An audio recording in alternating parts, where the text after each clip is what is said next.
Her fingers, raw and chapped from the relentless wind, trembled as she clutched the last relic of her former life. A simple gold band, once a symbol of endless love, was now just a bargaining chip for a piece of bread. In a town where hope had dried up like the riverbed, she offered her past for a chance at a future.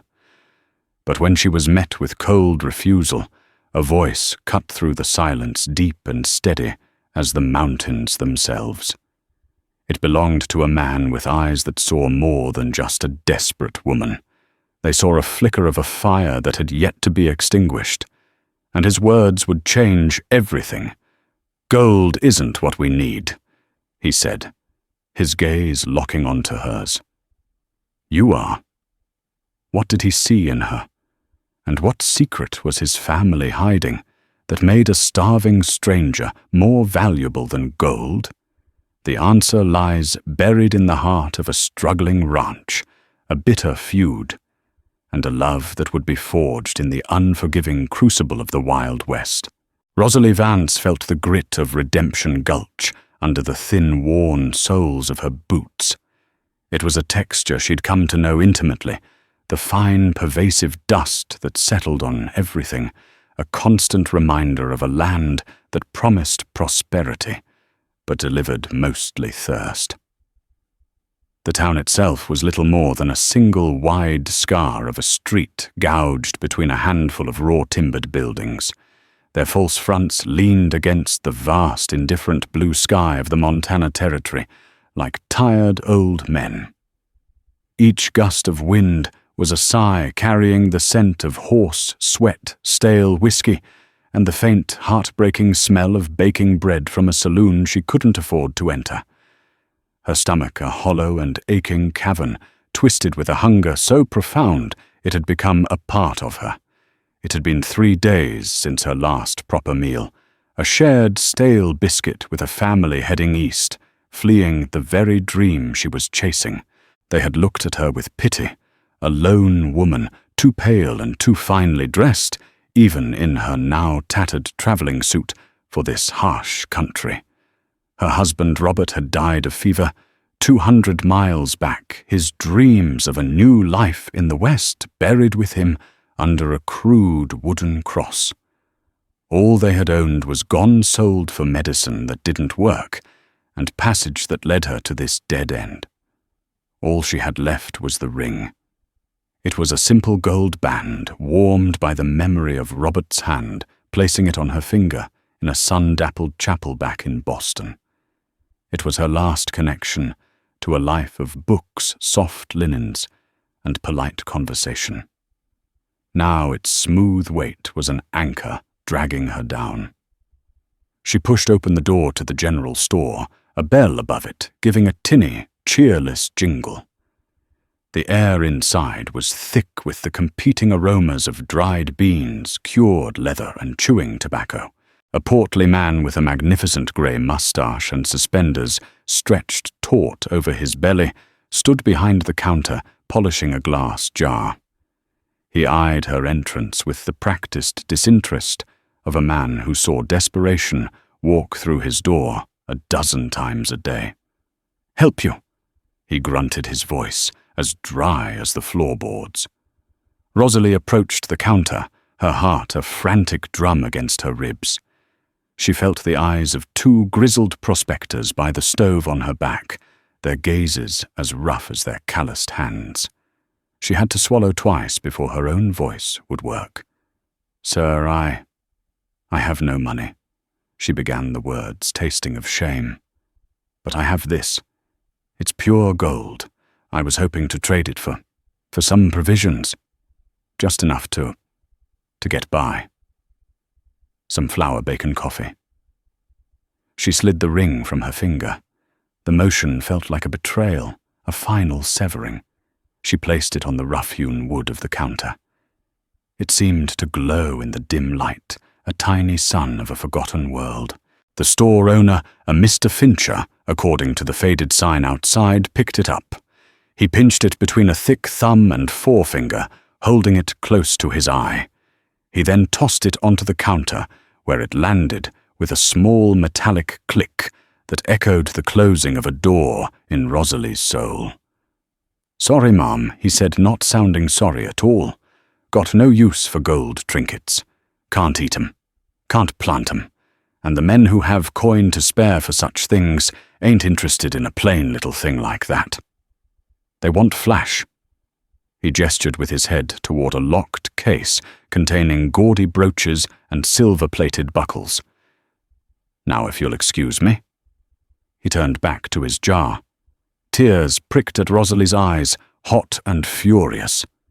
She had endured so much grief, fear, exhaustion, but this casual dismissal, this declaration that her last piece of dignity was worthless, felt like the cruelest blow. The prospectors snickered into their beards. Humiliation washed over her a cold tide. She reached for the ring, her hand shaking. Perhaps the lady would be willing to trade for other services. One of the prospectors drawled, a leering grin spreading across his face. Before Rosalie could react, before the fury could find its voice, the store's door opened again, casting a long rectangle of blinding sunlight onto the floor. A man stood silhouetted in the doorway, tall and broad-shouldered. He moved with a quiet confidence that instantly silenced the room. When he stepped inside, his features came into focus. He was younger than she'd first thought, perhaps in his late 20s, with sun-streaked brown hair and a face that looked as if it were carved from the landscape itself, all sharp angles and steady planes. But it was his eyes that held her. They were a startling shade of grey, the colour of a stormy sky, and they missed nothing. He took in the scene in a single glance, Rosalie pale and trembling, the leering prospector, the dismissive shopkeeper, the lonely gold ring on the counter. His gaze lingered on Rosalie for a moment longer, a flicker of something unreadable in their depths. He walked to the counter, his worn leather boots making a soft, deliberate sound on the floor. He ignored the others and spoke directly to Mr. Fincher. "A sack of flour, 20 pounds of beans, a side of bacon, and a tin of your best coffee, Fincher." His voice was a low baritone calm, but carrying an undeniable authority. He placed a few heavy coins on the counter that made a sound far more convincing than her ring had. Then he turned his storm-grey eyes to Rosalie. He nodded toward the ring. "Is that yours?" She could only nod, her throat tight. He looked at Fincher, his expression hardening, almost imperceptibly. "A woman comes in here clearly in need, and you turn her away." Fincher sputtered his face, reddening. "Now see here, Nate. Business is business. I ain't a charity." The man named Nate held Fincher's gaze until the store owner looked away, suddenly finding his polished jar fascinating again. Nate looked back at Rosalie, his expression softening. He picked up her ring, but instead of examining it like a merchant, he held it carefully in his palm, as if it were a fragile bird.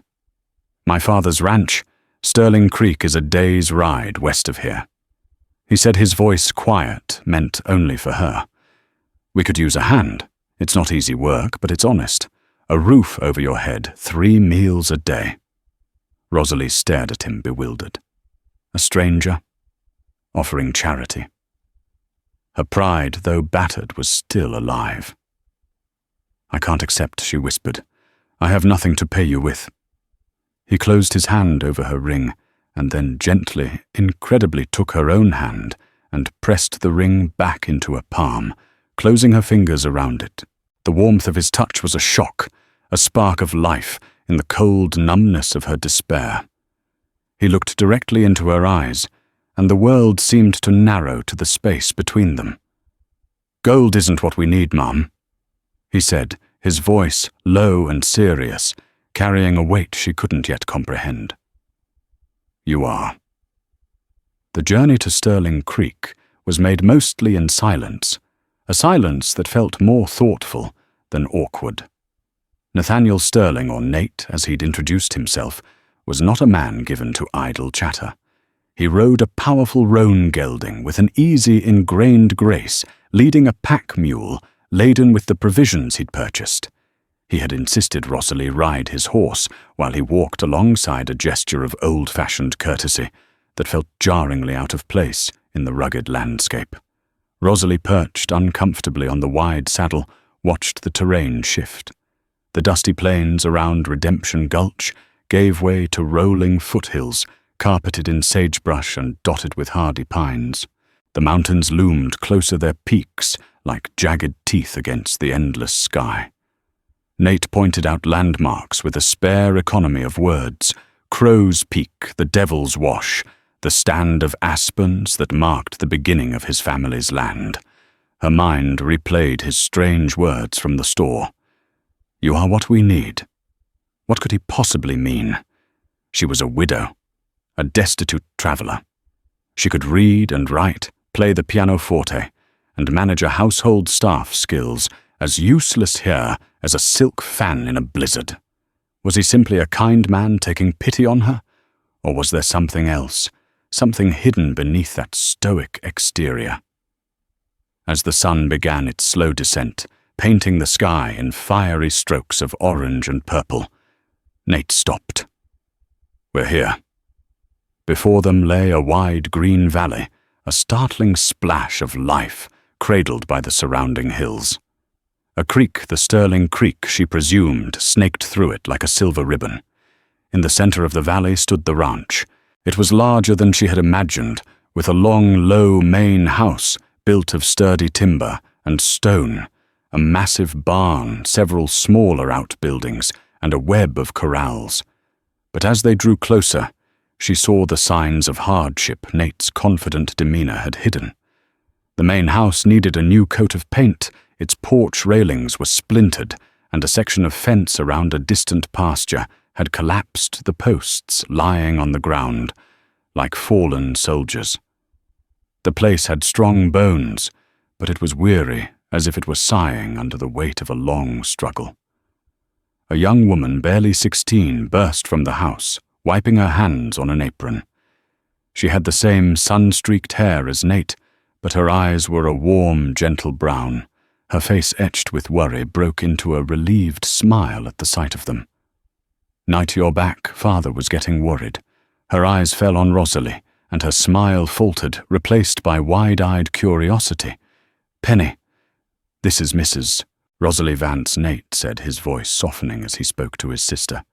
"She'll be staying with us for a while, helping out." Penelope, or Penny, gave a small, shy curtsy. "A pleasure to meet you, Ma'am." Just then, the front door opened again, and an older man stepped onto the porch. He was tall like his son, but where Nate was solid and vital, this man was gaunt. His shoulders stooped, as if carrying an invisible burden. His hair was completely grey, and his face was a roadmap of deep lines. His eyes, the same stormy grey as Nate's, held a profound sadness. This had to be Harrison Sterling, the patriarch. He looked at Rosalie, his gaze sharp and questioning. "Nathaniel, who is this?" "This is Mrs. Vance." "Father," Nate said, his tone respectful but firm. "I've hired her. She'll be helping Penny with the household and the books." Harrison's eyes narrowed, sweeping over Rosalie's worn but still genteel attire. "Hired her? With what son we can barely afford the hands we have." "We're affording it," Nate stated simply, a silent challenge passing between father and son. Harrison's shoulders slumped a little more, and he retreated back into the house without another word, leaving a heavy silence in his wake. Later that evening, after a simple but blessedly hot meal of beans and bacon, the truth of Nate's words began to unfold. Penny, with the artless honesty of youth, explained the situation as she showed Rosalie to a small but clean room with a single bed and a washstand. "Mama's been unwell for a long time," Penny said, her voice dropping to a whisper. "Her lungs are weak. She can't do much anymore. And Papa, he hasn't been the same since my brother Daniel died." She gestured vaguely towards the hills. "A riding accident 2 years back. Papa was with him. He blames himself. He used to be so strong, so full of life. Now, It's like the heart's gone out of him. The pieces began to click into place. A sick mother, a grieving, broken father. All the responsibility of this massive, struggling ranch had fallen onto Nate's shoulders. The final piece was revealed by Nate himself. After Penny had gone to bed, he found Rosalie on the front porch, wrapped in a borrowed shawl against the cool night air. The sky was a riot of stars, more brilliant than any she had ever seen in the smoke-hazed skies of Boston. I apologized for my father. He began leaning against a porch post. He's slow to trust these days, your sister explained. About your brother, Rosalie said softly. I'm very sorry. Nate was silent for a long moment, his profile stark against the starlight. Daniel was the light of this family. When he died, something in my father broke. He lost faith. He made bad deals, trusted the wrong people. A man named Bartholomew Corrigan, who owns the ranch to the east, took advantage. He's been bleeding us dry, buying up our debt, trying to force us out. He finally turned to face her, his grey eyes intense. The last bookkeeper we hired, a man from town, was in Corrigan's pocket. He cooked the books, made it look like we were deeper in the hole than we were. I found out, but not before the damage was done. We can't trust anyone from Redemption Gulch. They're all either scared of Corrigan or on his payroll. He paused, and the full weight of his proposition settled on her. I saw you in that store today, he continued, his voice lower now. I saw your face when Fincher refused you. You were desperate, but you weren't grasping. You have an education. I can tell by the way you speak. You carry yourself with a dignity that hasn't been broken even when you have nothing. You're an outsider. You have no loyalty to Corrigan. You needed a refuge, and I need someone I can trust to make sense of this mess. Someone who can read a ledger and see the lies. He gestured to the vast, dark valley around them. This land is my mother's heart and my father's soul. I will not lose it. Rosalie looked down at her hand, where the faint impression of her ring still seemed to linger. He hadn't seen just a destitute widow. He had seen a bookkeeper, a manager, an ally. He hadn't been offering charity. He had been offering a post, a purpose. Gold isn't what we need. He repeated her own echo of his earlier words, understanding dawning on her face. We need honesty. We need a mind that isn't for sale. I'm gambling that you're that person, Mrs. Vance. For the first time since Robert's death, a flicker of something other than fear ignited within Rosalie. It was a fragile, tentative thing, but it was there. It was purpose. Please, she said, her voice stronger than it had been all day. Call me Rosalie. Life at Sterling Creek settled into a rhythm dictated by the sun and the seasons. Rosalie's days began before dawn, the air crisp and cold, the world painted in shades of grey and lavender. She learned the simple grounding rituals of ranch life, the taste of strong black coffee brewed over a wood stove, the smell of baking bread, the lowing of cattle in the distance. She took over the household duties from Penny, insisting the young girl focus on her studies, and in the afternoons she would sit at the heavy oak desk in Harrison Sterling's disused office, surrounded by stacks of dusty ledgers. The books were a disaster. It was a tangled story of debt, high-interest loans, and suspicious sales receipts, all pointing back to one man, Bartholomew Corrigan. He was a phantom menace, a name whispered with a mixture of fear and resentment by the few loyal hands who remained on the ranch. 2 weeks into her stay, the phantom took on flesh. Rosalie was outside, hanging laundry on a line, strung between two poles, the clean, wet scent of lye soap filling the air. She saw 2 riders approaching, not from the direction of town, but from the east. One was a hulking, slovenly man with a perpetually surly expression. The other, however, commanded attention. He was impeccably dressed for a cattleman in a tailored black coat and a fine felt hat.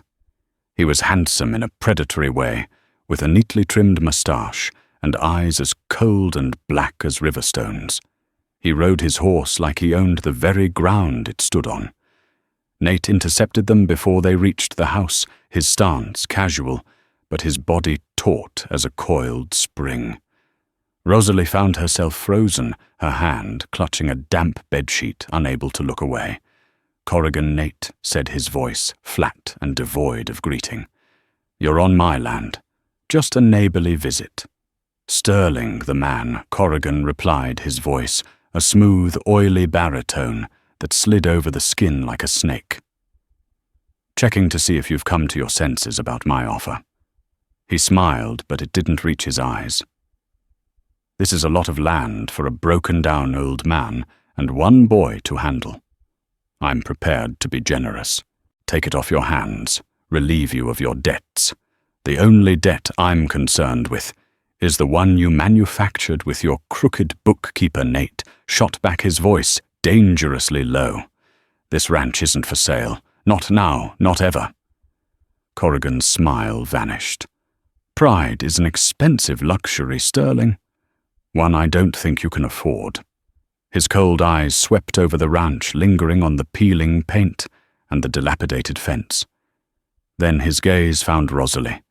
He looked her up and down, a slow, appraising stare that made her feel like a piece of livestock at auction. "Well, well, it seems you've found a new asset, though I can't imagine what you're paying her with." The insult was clear crude and meant to provoke. Rosalie's face burned with shame and anger. Nate took a half-step forward, his hands clenching into fists. "This is Mrs. Vance, our bookkeeper," Nate said, his voice laced with ice. "And you will show her respect. Now get off my land before I forget what neighborly means." Corrigan chuckled a dry, unpleasant sound. "As you wish. But my offer stands. When the wolves are at your door, and they will be, you'll remember my generosity." He tipped his hat with mocking politeness toward Rosalie, then wheeled his horse around and rode away, his heavy-set companion trailing behind him. The encounter left a palpable tension in the air. The threat was no longer just numbers in a ledger. It had a face and a voice. The very next day, the shadow of that threat began to fall across the ranch in earnest. One of the ranch hands, a seasoned cowboy named Gus, rode in with a grim expression. "Fences down again, Nate. By the north pasture, cut clean through. Herds scattered all to hell. It took Nate and the other two hands the entire day to round up the cattle. While they were gone, Rosalie discovered the next problem. She went to the well for water, but the bucket came up smelling foul-coated in a greasy chemical slime. Someone had deliberately poisoned the well closest to the house. It wasn't lethal, but it was undrinkable, forcing them to haul water from the creek, a time-consuming and back-breaking task. Each incident was a small cut designed to bleed them of time, energy, and morale. Harrison Sterling seemed to shrink with each new setback, retreating further into his silent grief. He would sit on the porch for hours, staring at the hills where his younger son had died, his spirit eroding like the soft rock of a canyon wall. But the adversity had an unintended effect on Rosalie. The fear that had paralyzed her in Redemption Gulch was slowly being burned away by a simmering anger. This was her home now. These people, the quiet, steadfast Nate, the sweet and hopeful Penny, even the broken Harrison were her family. The attack on Sterling Creek felt like an attack on her. One evening, as she was poring over the ledgers by lamplight, her eyes aching, Nate came in and set a steaming mug of coffee beside her. He looked exhausted, his face smudged with dirt, and his shoulders slumped with the weight of the day's work. "Find anything?"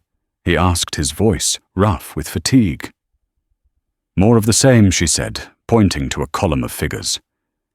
This is a receipt for 50 head of cattle sold to Corrigan last fall.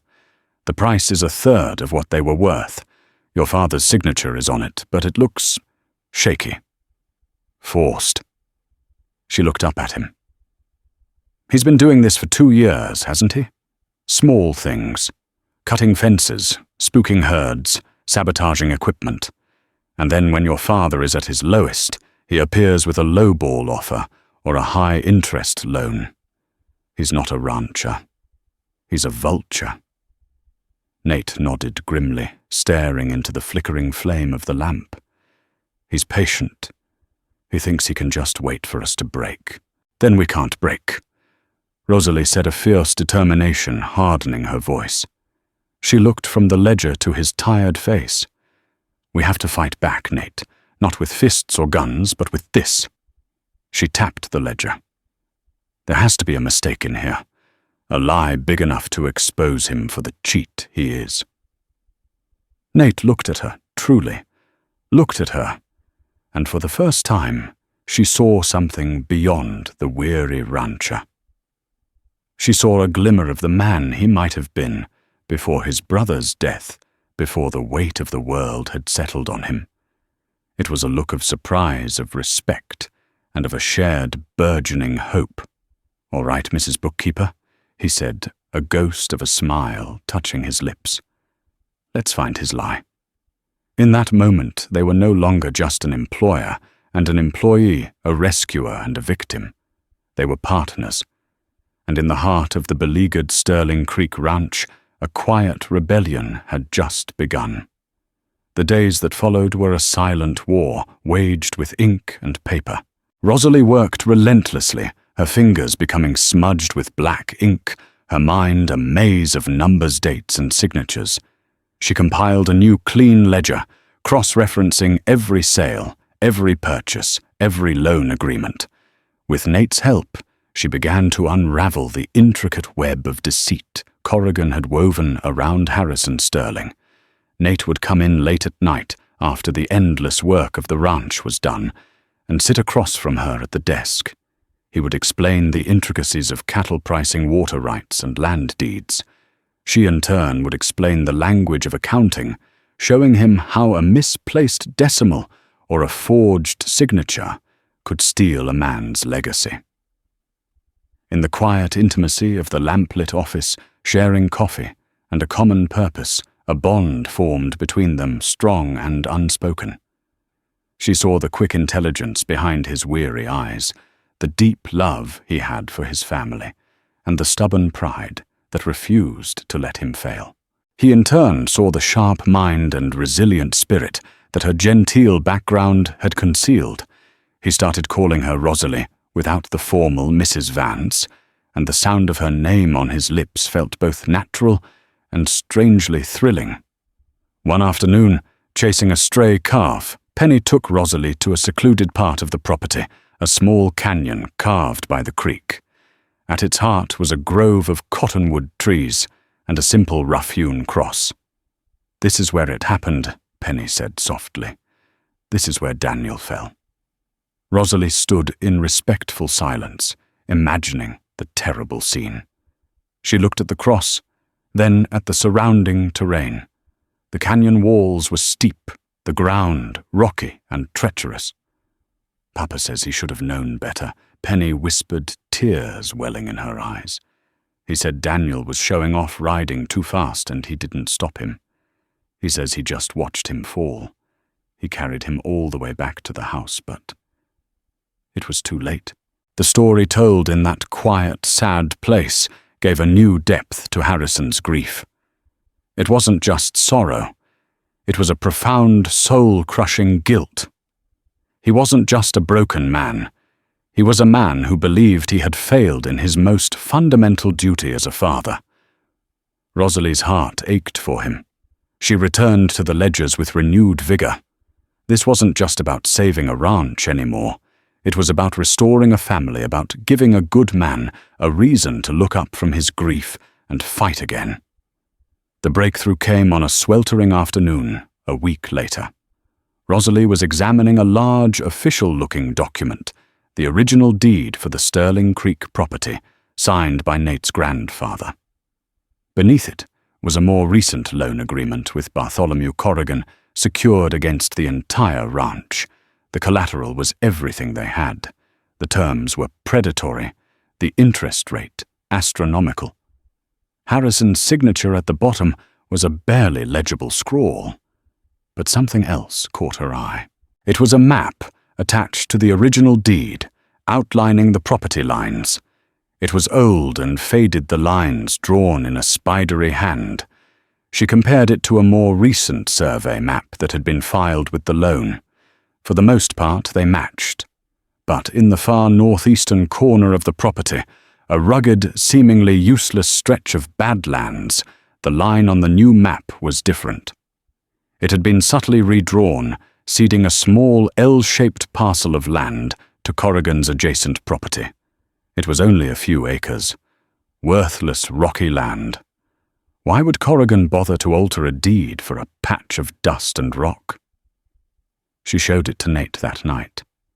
He frowned, tracing the altered property line with his finger.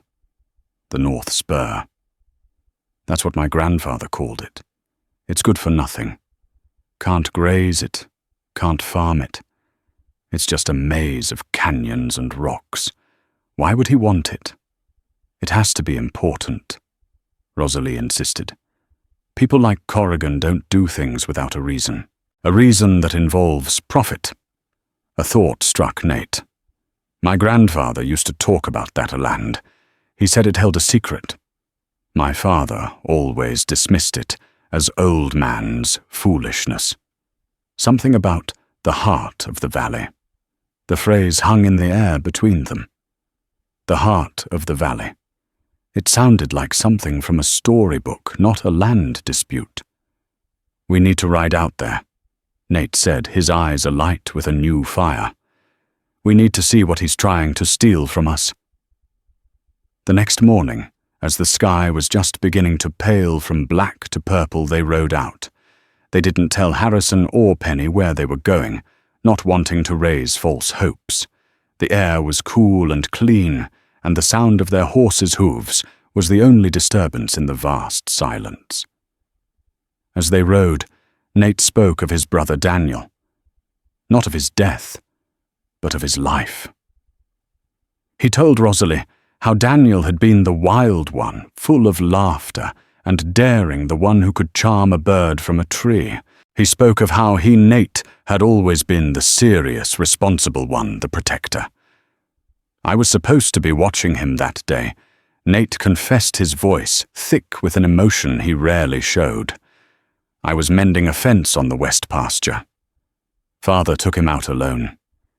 If I had been there, maybe I could have stopped him. Maybe I would have seen the loose rock on the trail. It was the same guilt that was consuming his father. Rosalie reached out and briefly touched his arm. You can't carry that, Nate. It wasn't your fault. He just shook his head, unable to accept the absolution. They reached the North Spur by mid-morning. It was just as Nate had described, a desolate landscape of sun-bleached rock and thorny scrub. They dismounted and began to explore on foot, following a dry, winding creek bed that snaked through a narrow canyon. The sun beat down, and the heat radiating from the rocks was intense. They walked for nearly an hour, finding nothing. The silence was oppressive. Rosalie was about to suggest they turn back when she noticed it. A patch of green. Against the uniform beige and brown of the canyon, it was a startling anomaly. It was a cluster of ferns and moss, impossibly lush, growing from a fissure in the canyon wall. Water dark and cool was weeping from the rock, gathering in a small, clear pool below. Nate stopped dead, his eyes wide with disbelief. He knelt by the pool, dipping his hand into the water. It's cold, he breathed, a look of awe on his face. Sweet. He looked up at the rock face, tracing the line of the fissure. A spring, he whispered. A year-round spring. On this side of the mountain. Rosalie understood instantly. in a land where water was more precious than gold, a permanent hidden spring was a treasure beyond measure. It was the lifeblood of the land. It could irrigate fields, water thousands of head of cattle, sustain a ranch through the driest of droughts. This was the heart of the valley. This was the secret Corrigan was after. He didn't just want their land, he wanted their water, the very source of life in the region. The forged deed wasn't about a few worthless acres of rock. It was a brazen attempt to steal the most valuable asset in the entire territory. "He knows," Rosalie said, her voice a mixture of horror and triumph. "He knows this is here, and he thinks he's already stolen it." Nate stood up, his face set like granite. The grief and exhaustion that had clung to him for so long seemed to evaporate in the heat of the canyon, replaced by a cold, hard fury. "He hasn't stolen anything yet," he said, his grey eyes glinting like steel. "He just showed us his weak spot. And now we know exactly where to hit him. The discovery of the spring changed everything. It was no longer a defensive battle to simply survive. It was now a fight to reclaim a stolen birthright." The knowledge of Corrigan's true motive lit a fire under the Sterling family. For the first time since Rosalie's arrival, a current of unified purpose ran through the weary ranch house. When Nate and Rosalie returned and explained what they had found, Harrison Sterling listened, his face a mask of disbelief that slowly gave way to a dawning, incredulous hope. He unearthed old journals of his father's, filled with cryptic references to the living water and the vein of the earth. What he had dismissed as poetic rambling was in fact a careful coded record of the spring's existence. "He never told me exactly where it was." Harrison murmured, his voice rough with disuse and regret, tracing the faded script with a trembling finger. "He said some treasures are best kept secret until they are needed most. He feared a water rush, men killing each other over it." He looked up at Nate, his eyes clearer than they had been in 2 years. Corrigan must have found one of these journals or tortured the information out of one of the old hands. A new energy took hold of Harrison. The guilt that had stooped his shoulders seemed to lessen, replaced by the righteous anger of a man who has been profoundly wronged. He started working alongside Nate, and the other hands, his movements still stiff and slow, but filled with a resolve that had long been absent. He was fighting for more than just land now. He was fighting for his father's legacy and his son's future. Their strategy was twofold. First, they had to secure proof of ownership. Rosalie spent hours carefully tracing the original deed map onto a new sheet of parchment, highlighting the correct, unaltered property line. She meticulously documented every fraudulent charge and forged signature in Corrigan's ledgers, creating a damning portfolio of his crimes. Second, they had to prepare for Corrigan's reaction. They knew that once he realized they had uncovered his secret, he would not react with legal challenges. He would react with force. Nate Gus and the other hands, a wiry cowboy named Shorty, and a young, eager man called Billy, began to work with a grim efficiency. They repaired every section of fence, cleaned and oiled their rifles, and took turns standing watch at night. The ranch, which had felt so vulnerable, began to feel like a fortress. During this time, the quiet moments between Rosalie and Nate grew more charged. One evening, as they stood on the porch, watching the last light fade from the sky, the unspoken feelings that had been simmering between them rose to the surface. "I don't know what we would have done without you," Rosalie, Nate said, his voice low. He wasn't looking at her, but at the horizon, as if the words were too immense to be spoken face to face. "You would have found a way," she replied softly. "You're a fighter, Nate." "I was tired of fighting," he admitted. "Before you came, I was just holding on, trying not to drown. You didn't just find the lies in the books. You reminded us what we were fighting for." He finally turned to look at her, his grey eyes searching her face in the twilight. "You reminded me." The air crackled with a tension that had nothing to do with Bartholomew Corrigan. It was the pull of two people who had found each other in the midst of chaos, two solitudes that had merged into a shared strength. He took a step closer, and Rosalie's breath caught in her throat. He raised a hand, his calloused fingers gently brushing a stray strand of hair from her cheek. His touch was hesitant, yet electric, a question and an answer all at once. The moment was shattered by a frantic shout from the barn. "Fire, Nate, fire!" They both spun around. Billows of thick black smoke were pouring from the hayloft of the main barn. Flames licked at the dry timber, casting a hellish orange glow against the deepening night sky. Sabotage. Corrigan was done with his subtle war of attrition. This was an open declaration. Panic and adrenaline surged through Rosalie. Nate was already moving, shouting orders. "Gus Shorty, get the horses out. Billy form a bucket brigade from the creek. Father get Penny and Mrs. Sterling somewhere safe." The ranch exploded into organized chaos. Men shouted horses, whinnied in terror, and the roar of the fire grew louder, a hungry beast consuming their livelihood. Rosalie, her heart pounding, joined the bucket brigade. She ran back and forth from the creek, her fine dress soaked and smudged with soot, her arms aching from the weight of the heavy pails. She worked alongside Penny, their faces grim and determined in the flickering firelight. The heat was blistering, and the smoke was a choking blanket. Sparks rained down, and the terrible sound of cracking, groaning timber filled the air. They focused their efforts on keeping the flames from spreading to the main house and the other outbuildings. The barn itself was a lost cause, a raging inferno against the dark sky. Nate was everywhere at once, a silhouette of calm authority amidst the panic. He was on the roof of the stables, dousing embers with water. She and Penny passed up to him. He was leading panicked horses from their stalls, his voice a low, soothing rumble. He was the unshakable center of the storm. Hours passed in a desperate, lung-searing blur. Finally, as the first hint of dawn appeared in the east, the fire began to die down. The barn was gone. A blackened skeletal frame stood against the pale sky, tendrils of smoke still rising from the smoldering ruins. The ground was a sea of mud and ash. They had saved the other buildings, but the loss of the barn and the winter hay stored within it was a devastating blow.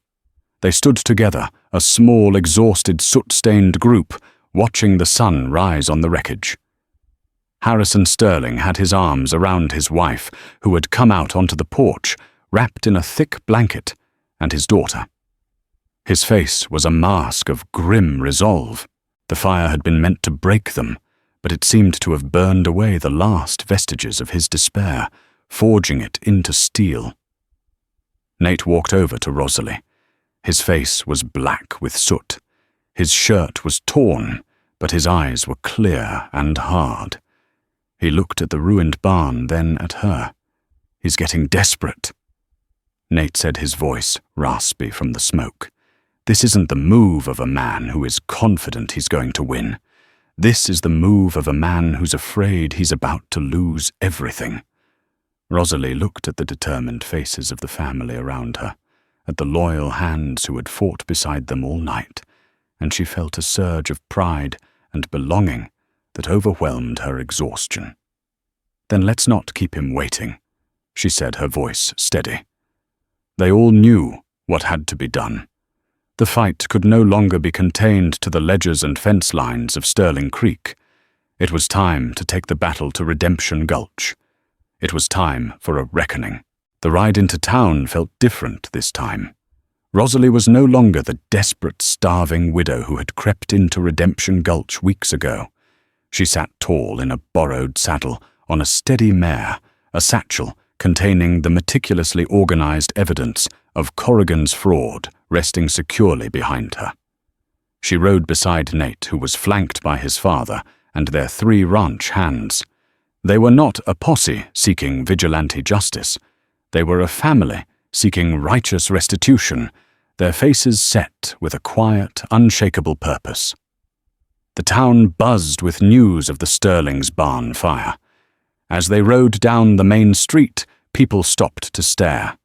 Whispers followed them like a trail of dust. They saw pity in some faces, fear in others, and cold indifference in many. They knew this was a town living under Corrigan's thumb. Their destination was the office of the town sheriff, a man named Brody, who Rosalie knew from her research was deeply in Corrigan's debt. The sheriff's office was a small, grimy building with a barred window and a sign that hung slightly askew. Sheriff Brody was a paunchy man with a stained vest and shifty, watery eyes. He looked up from his desk, a flicker of panic crossing his face when he saw the 6 of them fill his doorway. Bartholomew Corrigan was sitting in a chair opposite the desk, a cup of coffee in his hand, looking perfectly at ease. The scene confirmed every suspicion. This was not a meeting of law and order.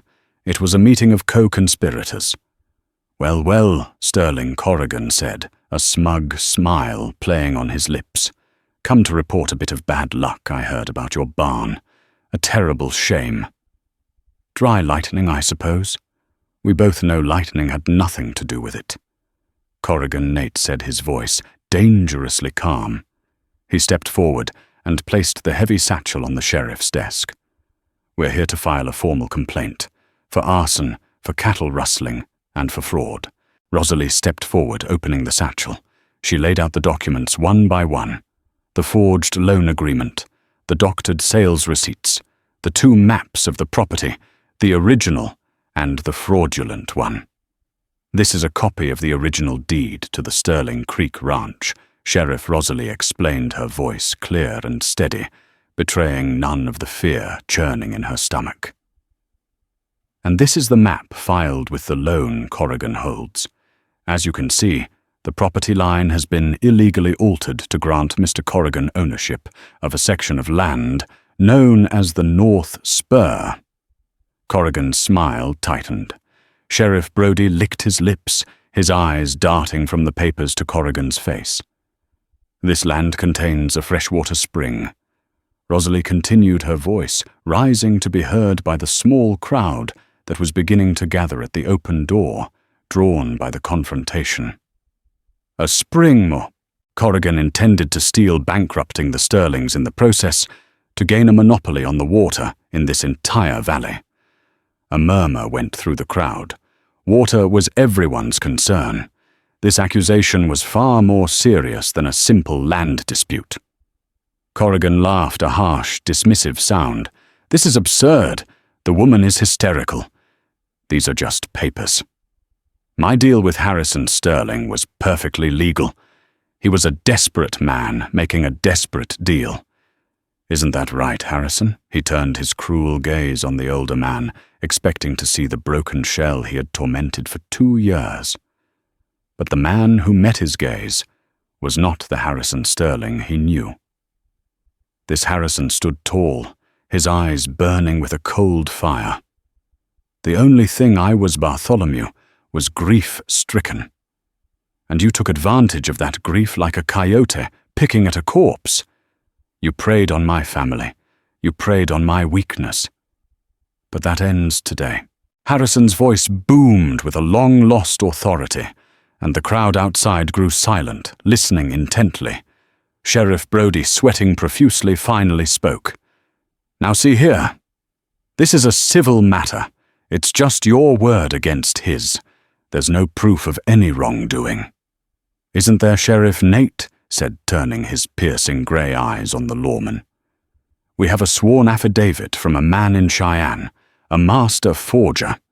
He describes in detail how Bartholomew Corrigan paid him to alter the Sterling's deed map and practice forging Harrison Sterling's signature. He felt so guilty about it, he was willing to testify. This was a bluff, but it was a masterful one." Rosalie watched amazed as a flicker of genuine terror crossed Corrigan's face. He knew he had hired such a man. He had no way of knowing if Nate was telling the truth. Corrigan stood up his chair, scraping loudly against the floor.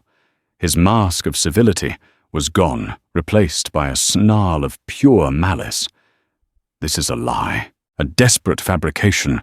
I won't stand here and be slandered by this bankrupt family and their book-reading whore. In a flash, Nate crossed the room. He didn't throw a punch. He simply grabbed the front of Corrigan's fine coat, lifting the bigger man half out of his boots, and slammed him against the wall. The impact shook the entire building. "You will not speak to her that way." Nate snarled, his face inches from Corrigan's, his voice a low, terrifying growl. Sheriff Brody fumbled for the pistol at his hip, but Gus and Shorty stepped forward, their hands resting meaningfully on their own sidearms. The sheriff froze. The standoff was broken by a voice from the crowd. "He's right, you know. An old rancher named Peterson, a man who had lost his own spread to Corrigan a year prior, stepped into the office. Corrigan did the same to me. Offered me a loan when my wife was sick. Bled me dry with interest, then took my land for pennies on the dollar. Another man pushed his way forward. He spooked my herd last spring. I lost 20 head over the ridge. His men were seen in the area. Suddenly the dam of fear broke. A torrent of accusations filled the small office and spilled out into the street. The townspeople who had been too afraid to speak out individually found courage in numbers. They spoke of threats of sabotage, of Corrigan's relentless, predatory expansion. Corrigan's face went pale. He looked from the angry faces in the crowd to the hard-eyed Sterlings, to the useless, terrified sheriff. He was a wolf, but he had forgotten that even wolves can be brought down by a united herd. He shoved Nate away and made a dash for the door. The crowd parted, not out of fear, but out of contempt. He ran to his horse, leaped into the saddle, and spurred the animal into a gallop, fleeing Redemption Gulch under a cloud of dust and curses. No one tried to stop him. They didn't need to. His power, built on fear and deception, had been shattered. He was a ruined man, exposed and disgraced. He would never be able to show his face in this territory again. Sheriff Brody, seeing which way the wind was blowing, began to stammer apologies and promises of a full investigation. Nate simply took the papers from his desk, his expression one of cold disgust. "We'll be taking these," he said. "This town needs a new sheriff." They walked out of the office, into the sunlight, greeted by the quiet, respectful nods of their neighbors. They hadn't just saved their ranch. They had liberated a town. As they mounted their horses for the ride home, Rosalie looked back at the main street of Redemption Gulch. It no longer looked like a dead end. It looked like a place where a new beginning was possible. The ride back to Sterling Creek was triumphant. In the weeks that followed, the ranch was transformed by a spirit of rebirth. With Corrigan gone, neighbors arrived with lumber and helping hands. A new barn rose from the ashes, its frame a symbol of a community no longer governed by fear. The sounds of hammers and laughter filled the valley, and Rosalie watched as Harrison Sterling, his spirit mended, worked alongside them. The entire family, once broken by grief, was made whole again. One evening, as twilight settled over the valley, Nate asked her to walk with him by the creek. The quiet intimacy that had grown between them was a palpable presence in the soft light. "You came to us with only a gold ring," he began, his voice low and earnest. "But you gave us everything back. You saw the value in us when we'd forgotten it ourselves." He opened his hand, revealing a simple, beautiful ring of silver and turquoise. "I'm not asking you to forget the love that gave you this," he said, gently touching her gold wedding band. "I'm asking you to let me add to it." He slid the new ring onto her finger, where it rested beside the old one, a memory and a promise side by side. He looked directly into her eyes, his own full of a future she now desperately wanted. "Gold isn't what we need." "Rosalie," he whispered, repeating the words that had started it all. "I need you, as my partner, my wife." Tears of pure joy streamed down her face. She had come to this land, seeking mere survival, but had found a home, a family, and a love she never thought possible. She had found where her heart belonged. "Yes," she breathed, her voice full of certainty. "Yes, Nate. Always." And so a story that began with a desperate trade in a dusty town became a testament to the enduring power of the human spirit. Rosalie didn't just find food or shelter at Sterling Creek. She found a place where her true worth, her intelligence, her courage, and her heart was the most valuable currency of all. Her journey reminds us that sometimes our greatest trials are not the end of our story, but the crucible that forges us into the person we were always meant to be. It shows that a home isn't just a roof over your head, but the people who stand with you when the storms come. If this story of love loss and redemption in the Old West moved you, please take a moment to hit that like button to let us know. Share it with someone who loves a story where courage outweighs coin. And most importantly, subscribe to our channel and ring that notification bell. We have so many more stories like this to share with you. Tales of the brave men and women who shaped a nation, one act of defiance, one leap of faith at a time. Thank you for listening.